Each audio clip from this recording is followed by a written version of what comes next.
Как быстро в этом году краски осени сменились на зимний пейзаж. Сначала у нас выпал совсем легкий снег, который слегка припорошил еще зеленую траву.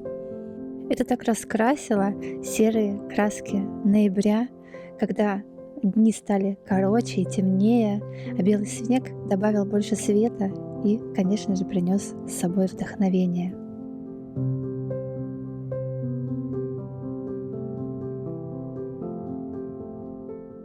И чтобы предстоящий сезон принес только радостные эмоции и был без суеты и, конечно же, без стресса, я решила заранее начать подготовку.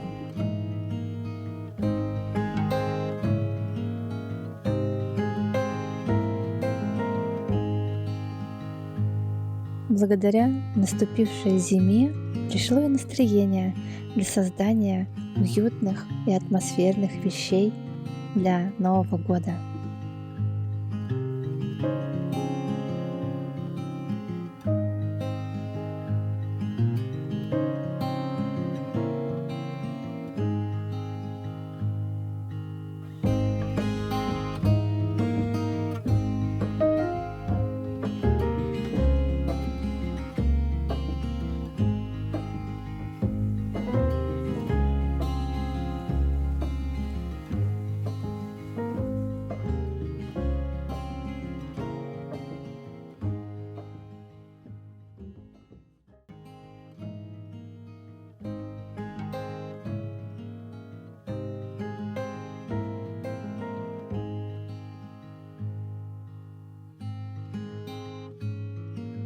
Несмотря на то, что в предпраздничный сезон в магазинах всегда можно найти огромное количество всевозможных украшений, мне нравится создавать что-то своими руками.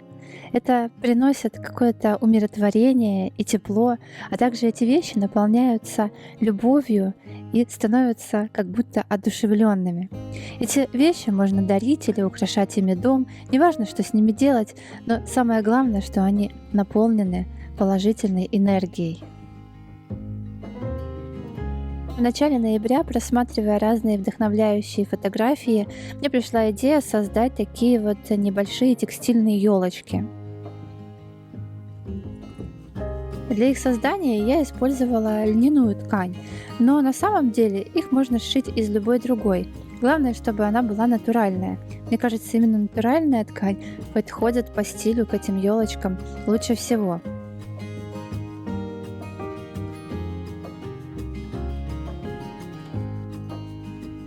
В качестве наполнителя я использовала синтепон, а ствол елочки я сделала из палочки корицы.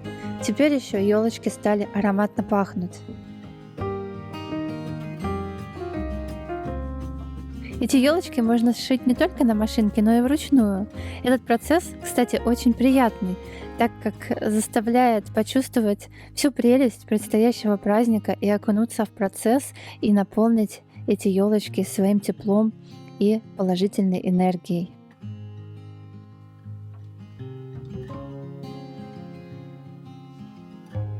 И еще их можно украсить чем-то, например, маленькими колокольчиками. Я уже заказала совсем маленькие звенящие колокольчики и думаю, что они отлично подойдут к этим елочкам. Сами же елки могут быть использованы при украшении основной домашней елки. Или, например, из них можно сделать красивую гирлянду, совмещая их с другими игрушками. Для всех желающих повторить, сделать точно такие же елочки, у меня есть подробный видеоурок. Подробности о том, как вы сможете получить этот видеоурок, будет в описании под видео. А также к уроку будет прилагаться специальная выкройка, которую можно будет распечатать и по ней сделать точно такие же елочки.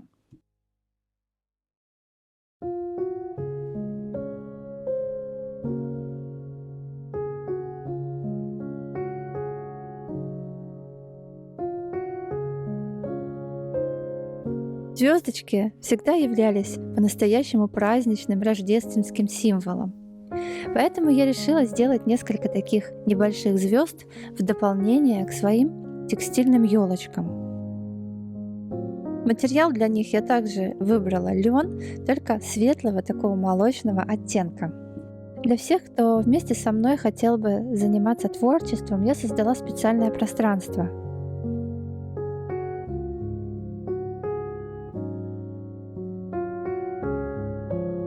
где каждый найдет для себя идеи для создания уютной праздничной атмосферы, вдохновение для спокойного творчества и сезонные идеи. И, конечно же, необычные и очень вкусные рецепты. Это все вы теперь сможете найти в одном месте на моем сайте. Ссылку я оставлю в описании под этим видео.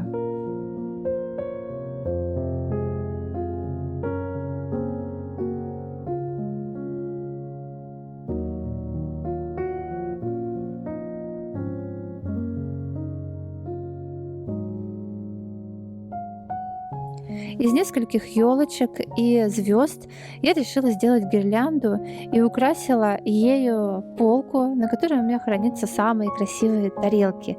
Эту полку я стараюсь менять каждый сезон, и, конечно же, она навевает свое праздничное настроение. Мне кажется, в этом месте они отлично смотрятся. Возможно, чуть позже мы повесим эту гирлянду в детской комнате, но для этого, я думаю, нужно будет добавить еще елочек и звезд.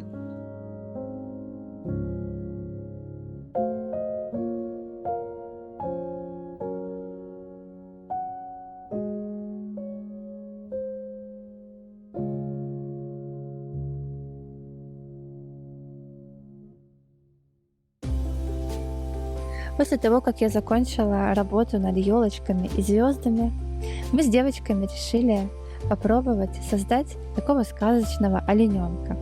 Конечно же, это более трудоемкая работа, которая несет в себе много разных мельчайших нюансов, которые стоит учитывать для того, чтобы олененок получился по-настоящему красивым. Но зато какой сказочный результат! Весь процесс я подробно снимала на видео, и у меня получился целый видеоурок, который можно будет найти на моем сайте по ссылке в описании. Этот милый олененок способен подарить и детям, и взрослым настоящую сказку. Им можно украсить дом, елку, или это будет прекрасный подарок.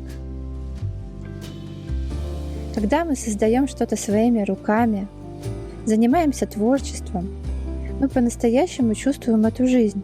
Мы можем в чем-то замедлиться, окунуться в этот процесс и почувствовать, что это и есть то счастье, которое доступно нам прямо сейчас. Действительно, в наше время можно купить практически все.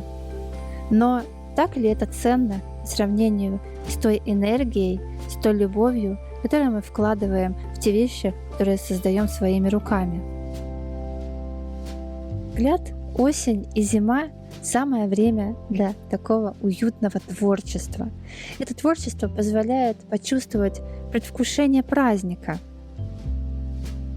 И именно оно дарит такое необходимое нам спокойствие, не исключая разных приятных неожиданностей.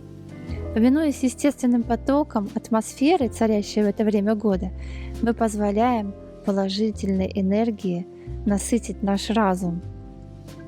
Тем самым мы с большой легкостью и радостью проживаем все эти темные, длинные зимние дни.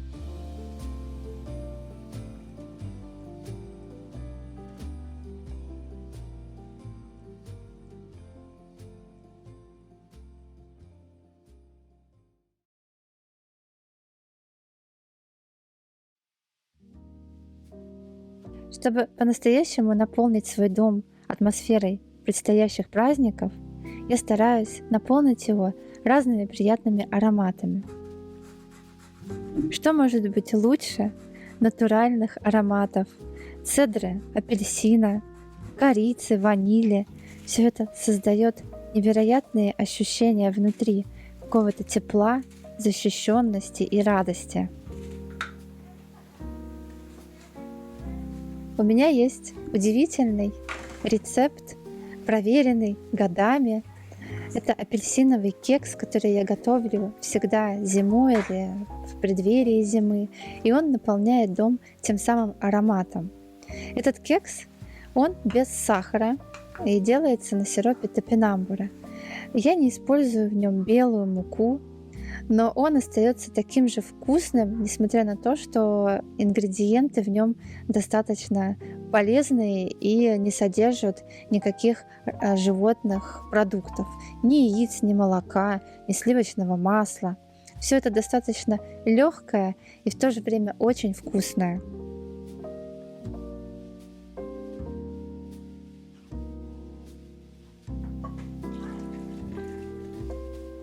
Подробный рецепт вы сможете найти в моем блоге. Ссылку на этот рецепт я оставлю в описании. Время, проведенное на кухне за приготовлением чего-нибудь очень вкусного и ароматного, действительно дарят много энергии и пробуждает какой-то творческий внутренний процесс. Все эти ароматы, текстуры, все это способно вернуть нас в настоящую сказку. Мне нравится создавать такую атмосферу вокруг себя, атмосферу легкости и радости, и представлять, что наша жизнь — это как будто игра. Мы проявляемся в ней посредством того, что делаем, и можем позволить себе делать то, что доставляет нам радость и не вредит другим людям. Были моменты, что я не могла делать то, что мне нравится. Я боялась осуждения или какого-то критичного взгляда. А сейчас я чувствую в себе такую легкость, и мне все равно, что обо мне подумают. Ведь я живу и проявляюсь так, как хочу.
Благодарю, что разделили со мной эти волшебные минуты творчества.